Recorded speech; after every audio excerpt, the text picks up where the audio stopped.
ലോക റാങ്കിങ്ങിൽ 6-ാം സ്ഥാനത്തെത്തി നിൽക്കുന്ന ഇന്ത്യൻ ഹോക്കി ടീമിനെ 2020ഓടുകൂടി 4-ാം സ്ഥാനത്തെത്തിക്കുമെന്ന് ഇന്ത്യൻ ഹോക്കി നായകൻ ശ്രീജേഷിന്റെ ഉറപ്പ്. ടോക്കിയോ ഒളിമ്പിക്സിൽ മെഡൽ നേടുക എന്നത് സ്വപ്നം മാത്രമല്ല, യാഥാർത്ഥ്യമാക്കുമെന്നും ശ്രീജേഷിന്റെ വാക്കുകൾ. ചാമ്പ്യനാവുക എന്നുള്ളത് ഒരിക്കലും ഒരു രാത്രി വെളുക്കുമ്പോൾ ഉണ്ടാവുന്നൊരു കാര്യമല്ല. അതുകൊണ്ട് ഉറപ്പായിട്ടും അടുത്ത 2020 ആകുമ്പോഴത്തേക്കും ടോക്കിയോയിൽ ഒരു മെഡൽ ഉറപ്പിച്ച്, അല്ലെങ്കിൽ മെഡൽ വേണം എന്നുള്ളൊരു ആശയം കൊണ്ട്, അല്ലെങ്കിൽ ആശ കൊണ്ട്, അല്ലെങ്കിൽ സ്വപ്നമെന്നല്ല പറയേണ്ടത്, അതൊരു യാഥാർത്ഥ്യമാക്കിക്കൊണ്ട് വേണം ഇവിടുന്ന് പോകാൻ എന്നുള്ളൊരു പ്രതീക്ഷ കൊണ്ടാണ് ഇവിടെ നിന്നും ഞങ്ങൾ ഇന്നു മുതൽ, അല്ലെങ്കിൽ ഈ ഒരു അടുത്തൊരു സൈക്കിൾ നമ്മൾ തുടങ്ങുന്നത്.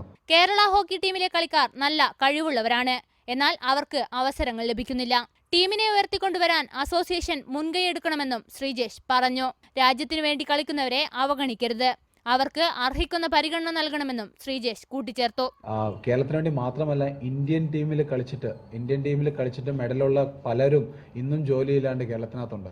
അപ്പോൾ ഉറപ്പായിട്ടും അവർക്ക് അതിൻ്റെ ഒരു ഇമ്പോർട്ടൻസ് കൊടുക്കേണ്ടത് തന്നെയാണ്. കാരണം രാജ്യത്തിന് വേണ്ടി കളിക്കുക, രാജ്യത്തിൻ്റെ ജേഴ്സി അണിയുക എന്നുള്ളത് ഒരു പക്ഷേ ഒരു റാങ്ക്, ഏതൊരു എക്സാമിന് റാങ്ക് മേടിക്കുന്നതിന് തുല്യം തന്നെയാണ്.